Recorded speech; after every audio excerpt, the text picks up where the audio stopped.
Esta empresa no se hace responsable por los comentarios, conceptos y opiniones emitidos por sus conductores, productores e invitados.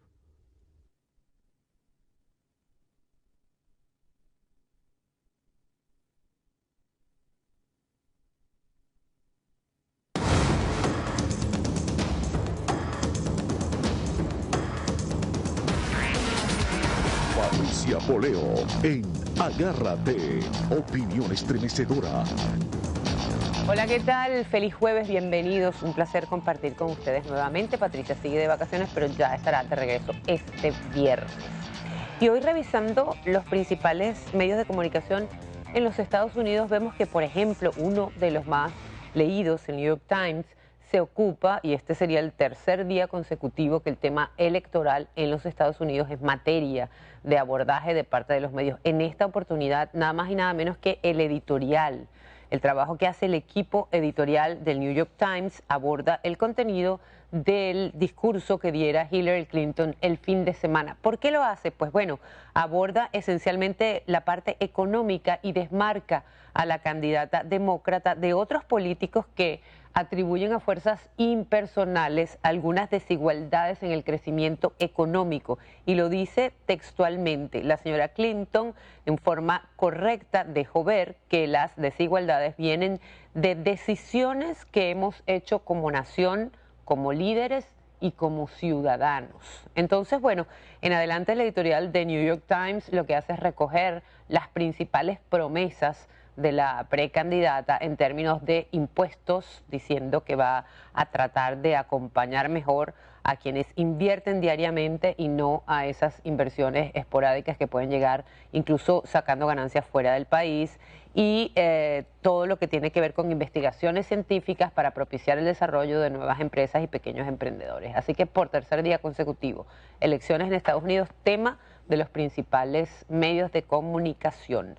Y si volteamos un poco y miramos a Venezuela, hay una noticia que viene corriendo y es por lo que se ha estado luchando durante los últimos meses, incluso llegando a huelgas de hambre, encabezada por Leopoldo López, pero en momentos donde ha habido incluso 100 venezolanos en huelgas de hambre. Todo parece indicar, es extraoficial todavía, pero todo indica que posiblemente las elecciones parlamentarias podrían desarrollarse el día 6 de diciembre. Hay que esperar el aviso oficial, pero ya algunas fuentes que manejan información han estado comenzando a publicar esto en las redes. De ser así, pues sería inminente que la huelga de hambre de Leopoldo López se suspenda. Hasta este momento que estamos llegando a ustedes a través del canal 84 en Comcast, el dirigente político sigue en huelga de hambre y su salud comienza a deteriorarse. Justamente nosotros queremos tomar comunicación con uno de sus abogados, Juan Carlos Gutiérrez, uno de los defensores del líder opositor Leopoldo López, porque tenemos ya información el día de hoy, incluso compartida por su familia y por su equipo, que las condiciones de la reclusión y la situación de salud de Leopoldo López comienza a deteriorarse. Ya lo tenemos en línea, Juan Carlos Gutiérrez, abogado defensor de Leopoldo López. Juan Carlos, buenas noches, gracias por atendernos. ¿Qué tal? Buenas noches, Magina. Me gusta saludarle. Lo que queremos saber en este momento, Juan Carlos, a esta hora, ¿cuál es la situación de la salud de Leopoldo López? En los informes que hemos visto, dicen que ha perdido ya alrededor de 12 kilos y que justamente a estas horas el tratamiento que está recibiendo de parte de las autoridades está también afectando. Sí, es que indiscutiblemente una persona como él, que se mantiene durante 24 días sin ingerir ningún tipo de alimento, y lo más grave es que no ha existido la posibilidad de que un médico de su confianza le haga una evaluación. No hay forma de establecer un diagnóstico de su situación de salud. Nosotros que le vemos a diario, al menos de lunes a jueves, le observamos bastante delgado, con una pérdida importante de peso.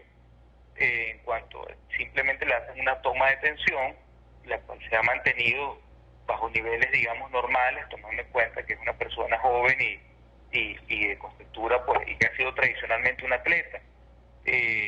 Pero sin embargo, la situación que tenemos hoy en día es que se desconoce las condiciones de salud exactas en las que se encuentran, en virtud que no ha sido posible que un médico de su confianza, como ordena la Constitución, como lo establece la Declaración de Malta de la Organización Mundial de la Salud, el Código de Deontología Médica en Venezuela, pues le atienda y le asista como tiene que Es decir, ser. otro de sus derechos que hasta, Juan Carlos, es otro de los derechos que le están violando. Es cierto que para verlos a ustedes a diario, a pesar de esta situación, Leopoldo tiene que bajar 2 y 3 pisos a pie, y que cuando le llevan el periódico también lo tientan con comida, aromas de comida, todo esto, todas estas cosas perversas. Claro, es así, eso es absolutamente cierto. Hemos insistido muchísimo que se nos permita nosotros subir a donde está su celda. Al final nosotros lo que llevamos es una hoja de papel y un lápiz para ponernos a trabajar con él, pues, o que hagan las revisiones que tengan que hacer. No tiene sentido hacerlo caminar, y yo pienso que ya mañana estará en unas condiciones que no sé hasta qué punto él podrá caminar y subir y bajar los pisos que le exigen. Tú en lo personal, Juan Carlos, que además eres su abogado, pero eres su amigo, tú en lo personal, ¿temes por la situación de Leopoldo en las próximas 24 horas? Sí, absolutamente sí. Tengo que reconocerlo públicamente, y sobre todo que por mucho que uno lo vea, que está consciente, estable, ubicado en espacio y tiempo, coherente, pero uno no tiene la capacidad de establecer un diagnóstico de salud en cuanto a su funcionamiento orgánico. Claro. Eso es algo que tiene que producirse, y no es que venga cualquier médico a revisarlo, es que él tiene derecho a que un médico que en él confíe, pues le atienda. Claro. Y eso es uno de los temas que estamos discutiendo, pues eso es parte de lo que se planteó el día de hoy. Vamos a ver qué va a decidir la jueza. Mañana en la mañana vamos a tener una mediación con el director de la cárcel, justamente para insistirle.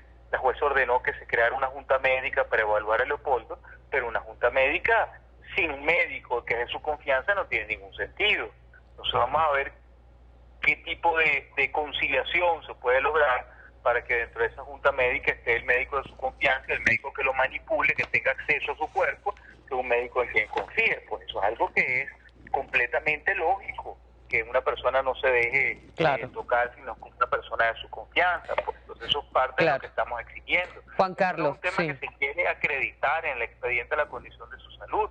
Es un tema que la familia, él y nosotros, tenemos el derecho de saber cómo está, y si necesita atención médica, pues hay que brindársela. Claro. Vamos a recordar, Juan Carlos, los 3 puntos de honor que ha colocado Leopoldo López como motivo de fondo de esta huelga. Primero, las elecciones parlamentarias con observación internacional, es decir, la fijación de una fecha. Ya hoy comienza a mencionarse extraoficialmente que podrían ser el 6 de diciembre. En segundo lugar, el cese de la represión y la liberación de los presos políticos. Hay una carta que se ha hecho pública, Juan Carlos, de los expresidentes Andrés Pastrana de Colombia y Tuto Quiroga de Bolivia, recogiendo un poco lo que ha pasado esta semana con los pronunciamientos de UNASUR, incluso del secretario general de la Organización de Estados Americanos y del delegado de Derechos Humanos de Naciones Unidas, como proponiéndole a Leopoldo que ya las principales demandas de su huelga están siendo satisfechas, como invitándole para que desista. ¿Tú crees que hay algún espacio para esto? Sí, nosotros estamos absolutamente convencidos de ello. Esa carta pues es una pieza muy bella en cuanto al mensaje que se le envía a Leopoldo. Y personalmente yo le llevé una copia de la misma, estuvimos evaluando. Indiscutiblemente que llegamos a la conclusión que el gesto de la UNASUR del presidente Samper, en donde dice que acepta la intervención internacional, o por lo menos la observación internacional calificada, en la mención de la OEA, la mención de la Unión Europea, en donde dan su visto bueno para ello. Eso es un avance significativo. Las declaraciones del presidente Maduro, en donde dijo la semana pasada de que confirmaba que en este año eran las elecciones, y son un avance importantísimo. Las declaraciones del defensor del pueblo, donde informa que está pidiendo medidas humanitarias para liberar a presos políticos que están enfermos, son avances que para nosotros son muy positivos, pero es importante que se establezca la fecha de las elecciones, es importante que se acepte la observación internacional calificada, que no solamente sea una voluntad unilateral de estos organismos tan importantes que lo están recomendando, sino también el CNE de manera expresa lo acepte. Hay algo interesante, no lo ha negado ni expresamente, y hay una especie de reconocimiento tácito, lo cual podemos darle un elemento, un giro positivo a todo esto. Nosotros consideramos que sí, que son avances de relevancia que al menos permitieron el levantamiento de la huelga de Daniel Ceballos. Claro. Y nos ha permitido insistir en que se produzcan libertad de presos políticos que jamás han debido estar privados de su libertad. Pero Leopoldo exige un poco más, Leopoldo pide un poco más, y siempre hemos estado todo el día de hoy, de ayer y mañana haciendo el llamado a las autoridades competentes. Puede haber un punto medio. Parte de lo que se quiere es vamos a acercarnos, vamos a dialogar, vamos a buscar un punto medio. Lo que queremos es un mejor país, lo que queremos es tolerancia, respeto, respeto por las libertades individuales, respeto por la democracia y sus valores esenciales en lo que respecta a un proceso eleccionario que sea completamente limpio. De esto se trata, y esto se trata esta lucha y este sacrificio. Recuerde que hay más de 100 personas que actualmente están de huelga de hambre. Sí, sí. Juan Carlos, bueno, de más está decirte que apreciamos mucho el trabajo que ustedes están haciendo y el sacrificio que está haciendo Leopoldo, y con él su familia, porque Leopoldo está preso y su familia también, y todos los venezolanos que de alguna manera compartimos las motivaciones de Leopoldo, valoramos el costo del esfuerzo que está haciendo para beneficiar a todo un país. Así que muchísimas gracias y seguimos muy atentos del caso, Juan Carlos. Gracias, Lorena. Aprecio mucho tus palabras y eso es gasolina para nuestro espíritu de lucha. Amén. Buenas noches, muy amable. Amén. Feliz noche, Juan Carlos. Juan Carlos Gutiérrez, abogado defensor de Leopoldo López. 15 kilos de peso aproximadamente, 23 días en huelga de hambre.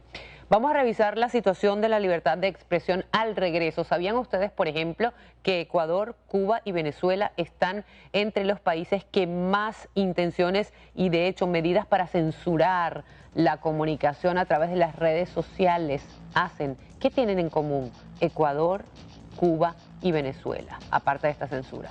Ya lo vamos a revisar a la vuelta. No se vayan.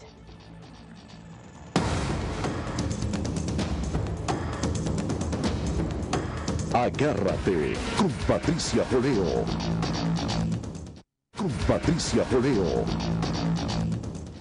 Son exactamente las 8:20 hora del este de los Estados Unidos de hoy día miércoles.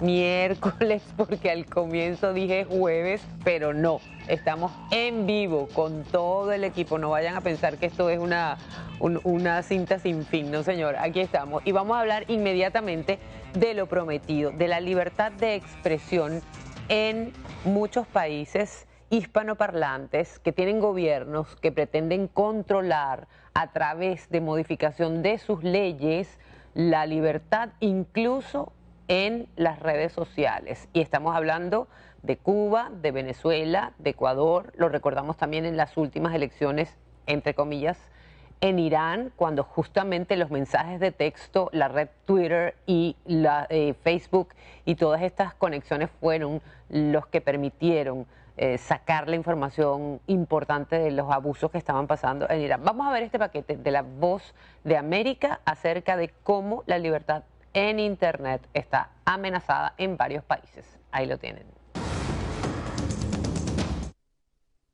En su reporte La libertad en la red 2014, Freedom House indica que se ha verificado una disminución de la libertad en Internet en 36 de los 65 países evaluados. Que no solo es la batalla de las regulaciones que se están haciendo en cada país, sino la autorregulación, las empresas que ellas mismas se censuran y se crean límites en la libertad de expresión. Uno de los hallazgos más destacados de este informe asegura que 41 países aprobaron legislaciones dirigidas a penalizar las formas legítimas de expresión en línea. Las leyes que criminalizan el poder opinar en Internet o el poder denunciar o hacer disidencia realmente ponen en riesgo la libertad de expresión y los movimientos civiles. Destacan que también se incrementó la presión sobre los sitios web de noticias independientes y que decenas de periodistas y ciudadanos fueron atacados mientras informaban sobre el conflicto en Siria y las protestas antigubernamentales en Egipto, Ucrania y Turquía. El primer ejemplo que se tuvo fue con la primavera árabe, con Turquía, con Egipto, con Túnez, donde especialmente Twitter tuvo una efectividad tremenda para que se diera a conocer entre los opositores y los movimientos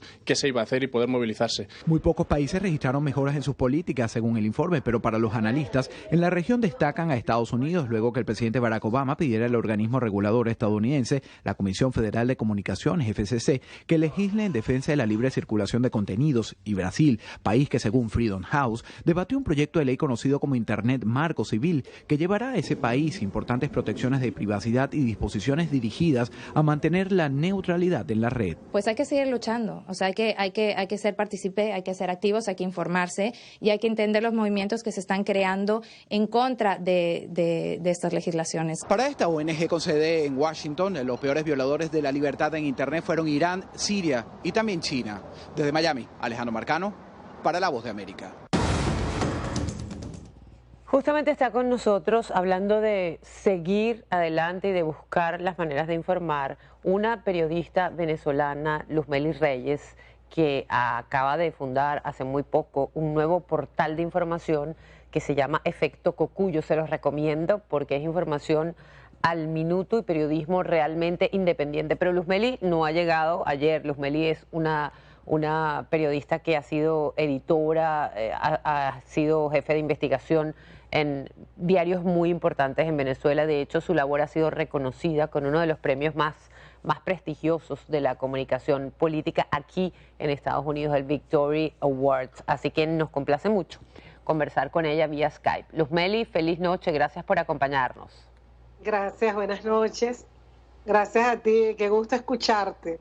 Bueno, y a mí siempre me da mucho gusto conversar contigo porque eres una de las periodistas mejor informadas y muy equilibrada, que yo digo siempre que es lo que nos está haciendo tanta falta en Venezuela en este momento. Tú acabas de ver la nota que compartimos con los televidentes, Luzmely, acerca de cómo los gobiernos están intentando controlar la libertad de expresión por todos los medios. No es un tema exclusivamente venezolano, pero sí es de los más graves que hay en Venezuela, ¿no? Hemos visto cómo el editor del diario El Nacional, por ejemplo, uno de los pocos que queda, publicándose por las dádivas de periódicos de otros países que le ceden el papel, está haciendo denuncias incluso en la Eurocámara. ¿Qué evaluación puedes hacer tú en este momento de la situación de la libertad de expresión en Venezuela, de los medios y tuya como periodista, de los periodistas en general? Mira, fíjate que primero que el informe que presentó nuestro colega sobre el informe que acaban de pasar reporta situaciones en otros países. En Venezuela, aunque esas situaciones no son tan graves, en el caso de Internet en este momento, no significa que no haya algunas medidas para restringir el libre acceso a la información. Una de las cosas que está pasando en Venezuela y que la están sufriendo mucho los medios impresos, sobre todo los medios impresos independientes, es la falta de papel periódico. Se creó una corporación manejada, digamos, por el Estado, y esta corporación es la encargada de vender el papel periódico a los distintos medios, y entonces tenemos diarios como El Nacional o como El Carabobeño, que es un periódico regional muy combativo, como El Impulso, que también es un periódico regional, que bueno, prácticamente están viviendo a cuentagotas porque no tienen papel. Y recientemente El Carabobeño hizo una manifestación porque le quedaban muy pocos días para el papel. Entonces creo que hay distintas maneras que están utilizando los gobiernos y los grupos muy fuertes para restringir ese acceso a la información y la libertad de expresión. Además de, por supuesto, la libertad de prensa, que son como tres factores muy conectados, aunque con distintas variables. Luzmely, fíjate que en estos días Venezuela ha estado en la palestra internacional por el tema de la violación de los derechos humanos, no solamente de todos los privados de libertad, de la gente que protesta y es agredida, de todos aquellos que han querido hacer huelga de hambre, incluso pues hasta agua contaminada le han dado. Y en Venezuela, aparte de que están ocurriendo estas cosas gravísimas, cada vez hay menos oportunidad de contar lo que está pasando. ¿Cómo? Ajá. Así no, así es. Una de las otras de las tácticas que hay es la compra de medios independientes por capitales, presumimos, afines al gobierno, porque creo que es uno de los pocos países del mundo en el que los dos principales diarios, nadie sabe quiénes son sus dueños, y un giro en la línea editorial de estos medios que ha invisibilizado a las voces disidentes y además disminuye la cobertura de hechos de conflictividad social, la minimiza y la desvaloriza. Creo que eso es otro de los elementos. Es como, o sea, lo que pasa es que así como es difícil tipificar al gobierno venezolano, ya que es un gobierno cuyo origen es en elecciones, pero que utiliza tácticas autoritarias y dominantes para evitar que haya un libre flujo de información, así tampoco podemos decir directamente, mira, es que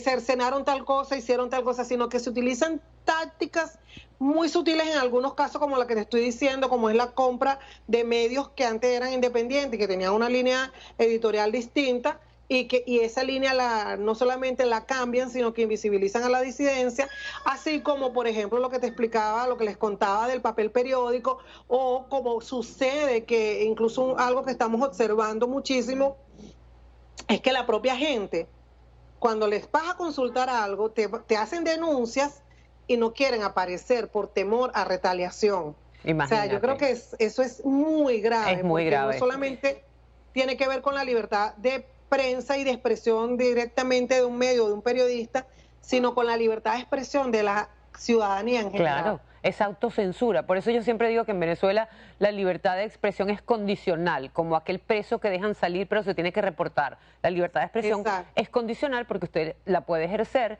pero si usted dice algo que es inconveniente para el gobierno, usted tiene que hacerse cargo de esas consecuencias, ¿no? Luzmeli, tú cubriste muchos años, hiciste muchos trabajos de investigación muy importantes en materia de sucesos.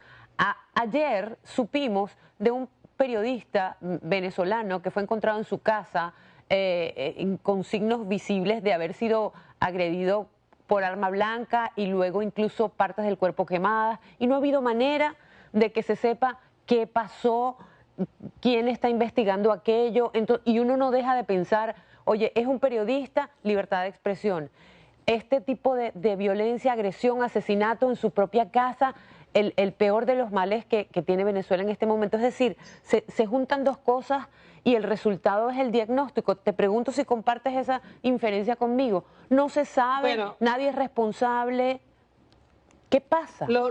Lo que pasa es que ese tipo de violencia que estás describiendo y es... mira, de verdad que no es una violencia, digamos, orientada solamente a un sector. En estos días, hace como 3 semanas, mataron a un médico del Hospital de Niños de Caracas.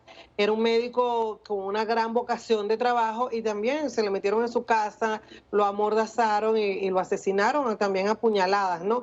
Eso sí es un grave problema.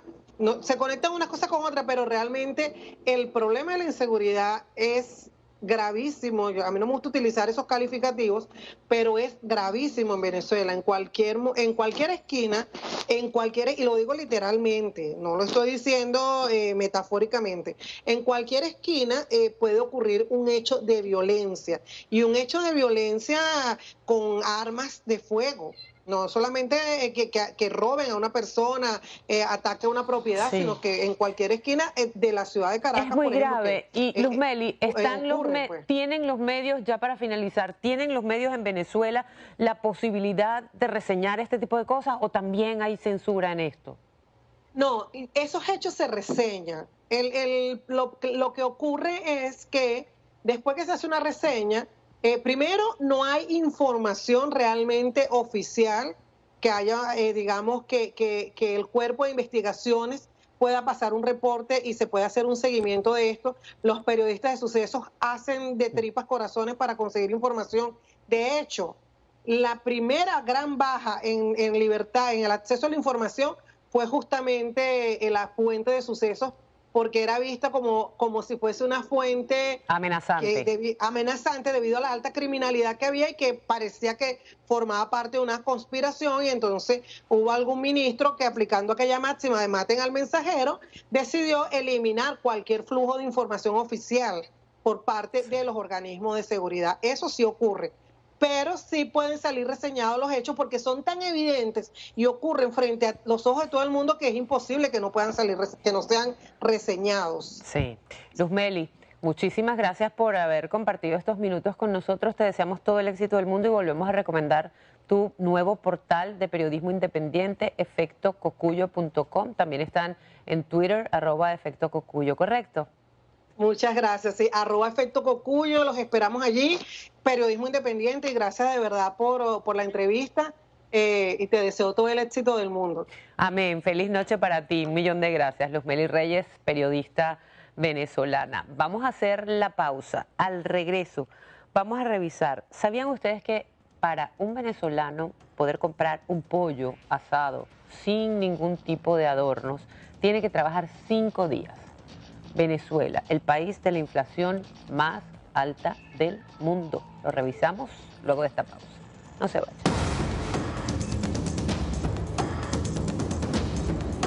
Agárrate con Patricia Poleo. Agárrate con Patricia Poleo. Bueno, decíamos en el segmento anterior que Venezuela lamentablemente está a la cabeza de los países con la inflación más alta del mundo, 120, creo. Vamos a conversar inmediatamente para precisar todas estas cosas con Gustavo Rojas Matute, un gran amigo, un venezolano brillante, economista, cofundador de la empresa Polynomic, Política y Economía. Bueno, las más fáciles. Gustavo, bienvenido, qué gusto conversar contigo de nuevo. Sí, muchas gracias por la invitación y de verdad que sí, teníamos bastante tiempo que no conversábamos en televisión. Gustavo también corrió por la Asamblea Nacional en las elecciones pasadas y tiene grandes inquietudes políticas, y yo creo que todos, en resumidas cuentas, Gustavo, terminamos queriendo hacer algo por el país y buscando la manera, ¿verdad? Buscando por dónde colaborar. Así es, sin duda alguna, sin duda alguna.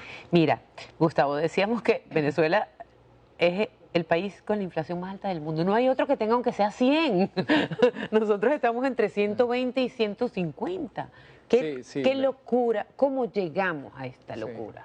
Bueno, la verdad es que en primer lugar el tema de las inflaciones altas es tema olvidado incluso hasta en la teoría económica. Es decir, ya no es un issue, pues. Hay que empezar a desempolvar que era lo que se veía ocurría en los 80 y en los 90 en países de América Latina como Argentina, como Brasil, Perú, Bolivia, sufrieron hiperinflaciones, bueno, muchísimo más altas que la que tiene Venezuela ahorita, pero sin duda alguna desde hace mucho tiempo... Pero eran otras causas, Gustavo.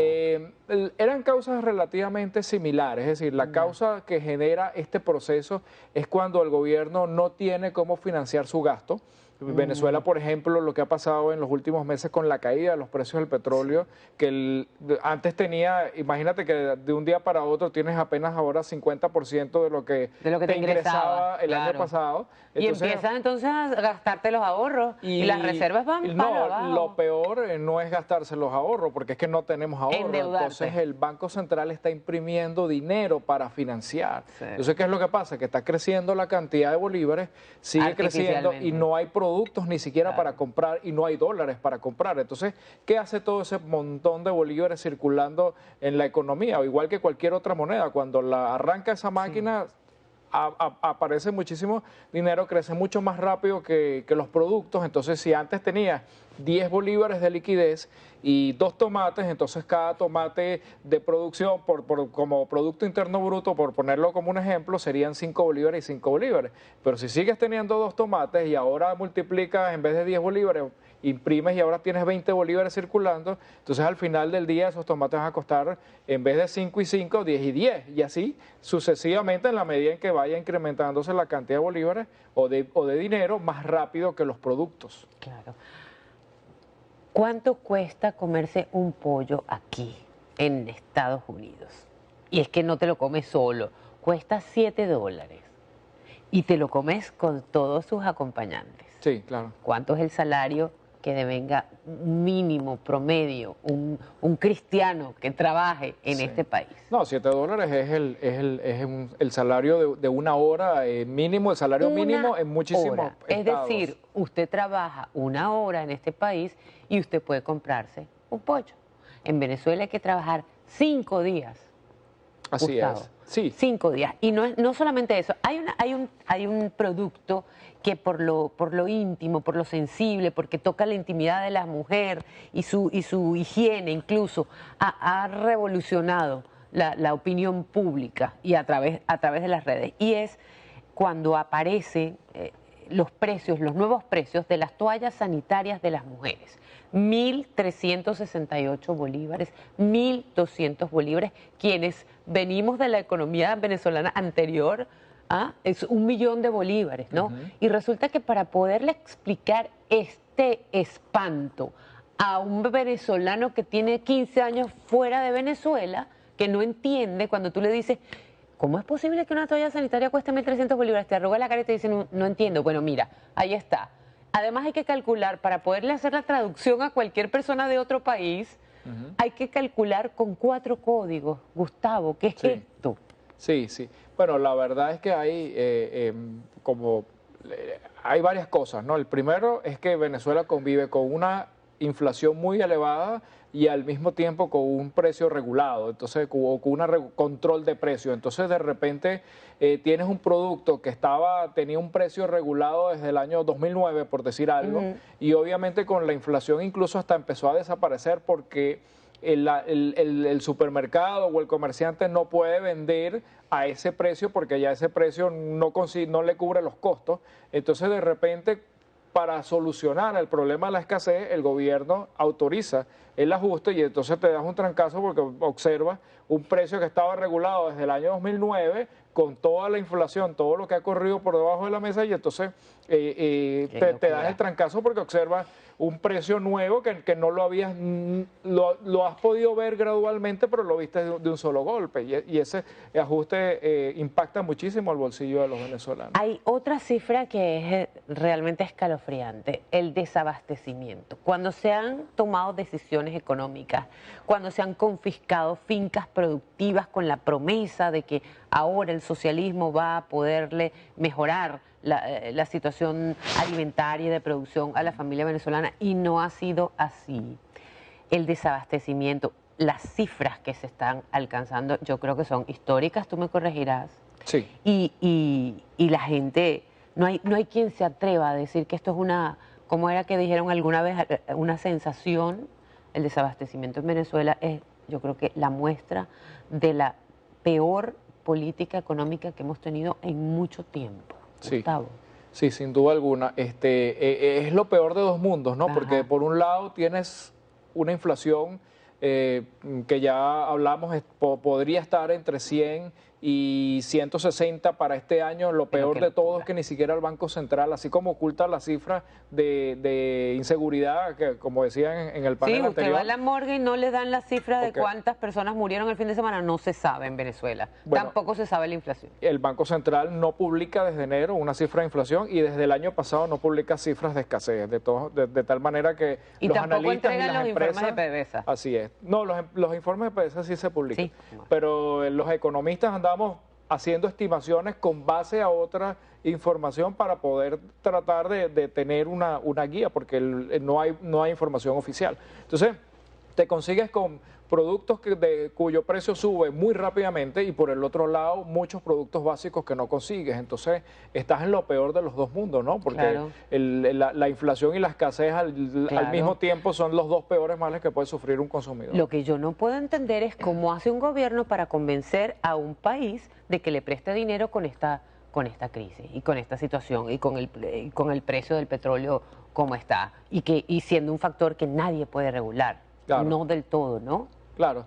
Bueno, es poco el acceso que tiene Venezuela ahorita para recibir préstamos. Si hiciera alguna emisión de bono, por ejemplo, sería extremadamente costosa. Entonces, lo que está buscando, lo único que puede buscar es como cuando ya tú estás quebrado, que empiezas, vendes la vajilla de la familia. Los cubiertos de plata, la herencia. Sí. Así es. Y bueno, en este caso, aprovechando que los precios del petróleo están bajos, están tratando de negociar petróleo, digamos, participación en empresas, explotación, lo cual a quien quiera prestarle ese dinero a Venezuela, pues le va a salir relativamente barato, porque con los precios bajos, pues obviamente, inclusive meterse a invertir en petróleo, pues le va a salir un tremendo negocio para ellos. No solamente eso, sino que Venezuela está hipotecando su capital, su riqueza.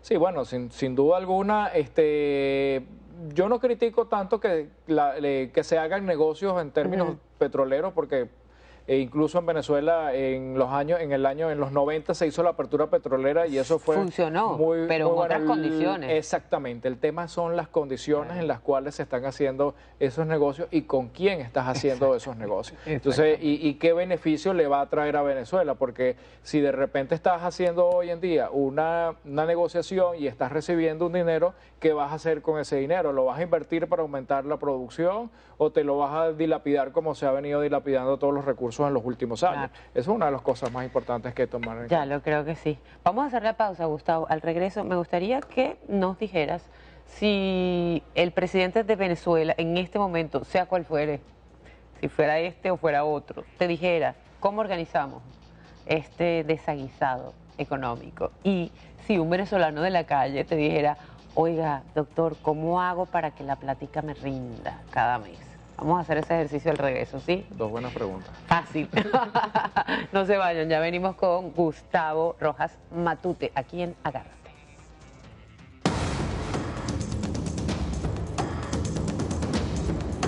Agárrate con Patricia Poleo.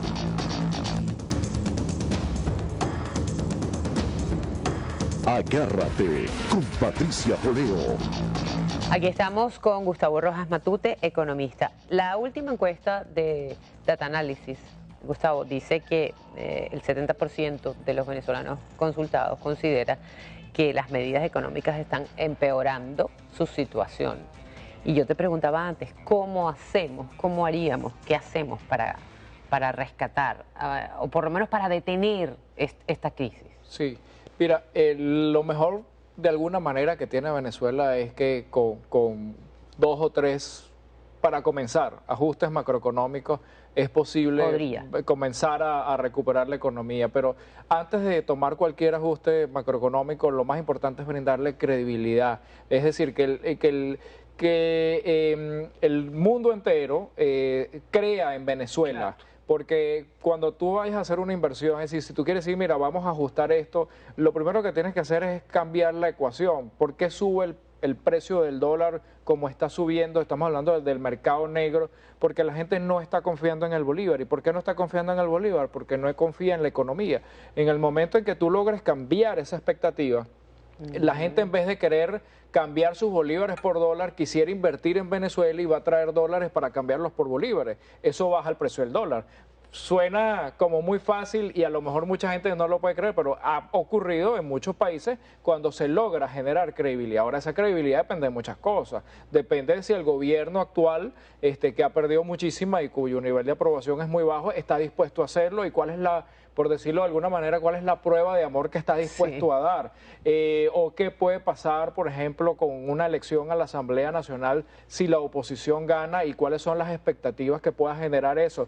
Recordemos un ejemplo, digamos, un poco amargo, pero que ocurrió en abril del 2002, cuando sale el presidente Chávez es derrocado temporalmente o se le pide la renuncia o como quiera que lo que haya ocurrido en ese momento, sale del poder por 3 o 4 días y el 12 de abril del año 2002 el precio del dólar, que al día anterior había estado por encima de los 1.000 bolívares de aquella época, bajó a 800 y la bolsa de valores se disparó en ese momento. Es decir, hubo un cambio inmediato de las expectativas que se generó simplemente por un cambio político. Entonces, ese tipo de cosas yo creo que son fundamentales antes de cualquier otra medida. Obviamente, en Venezuela hay que unificar el tipo de cambio, liberar el control de cambio, pero no es lo mismo liberar el control de cambio cuando hay credibilidad que cuando no la hay, porque cuando no la hay, pues obviamente lo que va a suceder es que la gente se va a volcar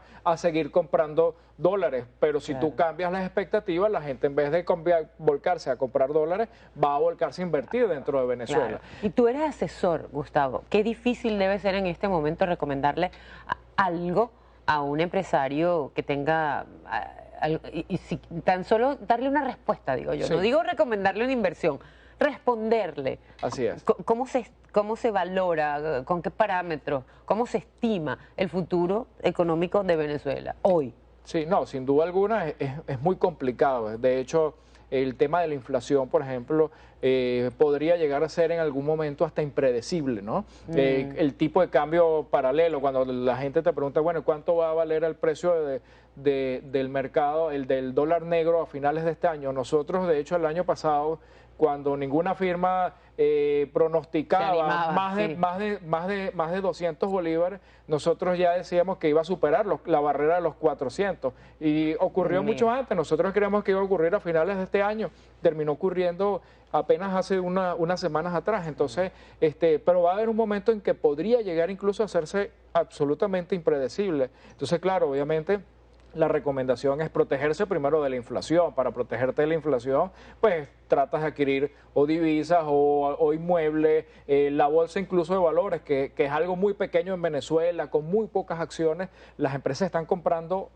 acciones en la bolsa de valores, en las pocas que hay, porque buscan refugiarse en algo que no sea tener bolívares, porque los bolívares los estás perdiendo en el día a día. Entonces, bueno, sin duda alguna, hoy en día es un escenario complicado, pero una de las cosas que más me gusta de alguna manera recomendar a mí es, si puedes, y sobre todo si eres una empresa con alguna marca reconocida, trata de aguantar, porque si cierras, obviamente hay muchas que tendrán que cerrar por muchísimas razones, pero si cierras, alguien va a aparecer y va a ocupar ese puesto en algún momento. Entonces, hay marcas que han hecho grandes esfuerzos por tratar de mantenerse en Venezuela, superando adversidades, porque dice, bueno, tenemos 100 años aquí, o tenemos 70, 50, 100 años, pues tratemos de aguantar porque para nosotros esto es un mercado. Cuando Venezuela se recupere, y no tengo ninguna duda que se va a recuperar, hay muchísimos inversionistas que incluso ya están viendo qué es lo que van a comprar en Venezuela, dónde van a invertir, cuáles son los sectores más interesantes, porque saben que estos momentos tan críticos son precisamente los que abren las nuevas oportunidades. Todas las crisis siempre van a representar una oportunidad y bueno, lamentablemente lo estamos pagando muy caro, sobre todo nuestros compatriotas que están dentro del país, pero sin duda alguna también hay que tener esa esperanza de que se va a recuperar el país. Hay una frase que a mí no me gusta mucho, pero se escucha con mucha frecuencia en Venezuela desde hace unos cuantos años. Y es esa que dice, cuando el tema económico sea insostenible, se acaba este gobierno. Y yo creo que el tema económico es insostenible hace rato ya en Venezuela. ¿Hasta dónde están vinculados estos dos escenarios a la hora de provocar un cambio, Gustavo, en la realidad venezolana? Bueno, todas las encuestas están ahí, porque a veces uno también piensa que el tema económico, que la gente va a salir como el trauma que tenemos del año 89, del Caracazo. No, mira, las encuestas dicen, por primera vez en la historia del chavismo, la oposición está ganando, no solamente está arriba, sino que está arriba con holgada ventaja, tiene más de 20 puntos. Todos los escenarios, mira, Bank of America ha hecho escenarios, nosotros en Polinómica hemos hecho escenarios, o sea, la oposición podría ganar entre 90 y 120 diputados, no solamente ganaría la mayoría, sino que incluso podría ganar las 2/3 partes del Congreso. Como para tomar las riendas de las decisiones que hay que tomar en Venezuela. Por supuesto, porque tener control de las 2/3 partes te da control sobre el resto de las instituciones. Y eso está ocurriendo ahorita, y eso es una de las razones por las cuales se ha retrasado el tema del anuncio de la fecha de las elecciones y todo eso, porque el gobierno sabe que los escenarios son bien adversos en este sentido, y sin duda alguna eso ya provocaría per se un cambio, sin duda alguna. Lo demás sería, bueno, que la oposición logre articularse para que, si logra una vez obtener esta mayoría, pensar cuáles son los próximos pasos que va a dar, si van a solicitar un referéndum revocatorio o si van a dar cierto espacio hasta unas elecciones en el 2019. Es decir, ahí hay un tema de gobernabilidad y de negociación política y de visión política del país, de qué es lo que más le conviene al país, que tendría que analizarse. Pero sin duda alguna, hoy el tema económico es lo que está acabando con el chavismo, y eso es lo que dicen todos los estudios. Se va a cumplir entonces la frase, la sentencia, la máxima, digamos, sí, es una máxima. Siempre uno trata digamos, de hacer pronóstico, pero sin ser ningún vidente tampoco, pues obviamente ellos también juegan y pueden hacer algunos cambios, ¿no? ¿Crees tú entonces, a la luz de todo lo que has dicho, presumo que sí, si se anuncia la fecha de las elecciones en esta semana, si se llega a concretar que lo que se dice ya extraoficialmente que puede ser el 6 de diciembre, ¿habrá algún efecto inmediato en la realidad económica del venezolano? Bueno, es un tema que va a ser más complicado porque el gobierno sigue todavía en control, pero evidentemente podría comenzar a generar ciertas expectativas positivas sobre los agentes económicos, sobre los inversionistas respecto a lo que podría ocurrir en Venezuela en los próximos meses. Sí. Algunos incluso tratarán de, como jugando su ruleta rusa, sí, de apostarle un poquito a Venezuela, sí, a ver qué pueden conseguir por ahí para aprovechar en estos momentos y comprar, invertir, cosa que para muchos puede ser una locura, pero bueno, Carlos Slim invirtió durante las crisis y ahí vemos, y hoy ya vemos lo que ganó. Así es. Muy bien, Gustavo, ha sido un placer, qué bueno verte y siempre tan esclarecedor y tan didáctico con este tema que para muchos es muy complicado. Bueno, muchísimas gracias por la invitación. Gracias por estar. Gustavo Rojas Matute, economista venezolano. Vamos a invitarles ya por hoy, estamos despidiendo, pero mañana va a estar aquí con nosotros en Agárrate el editor, analista político, agudísimo, polémico casi siempre, Rafael Poleo, evaluando todo el panorama político de la región, no solamente Venezuela y sus vínculos políticos con países de la región e incluso con los Estados Unidos, a la luz de los nuevos escenarios de los cuales hemos estado hablando en los últimos tiempos. No se vayan, hasta mañana, si Dios quiere.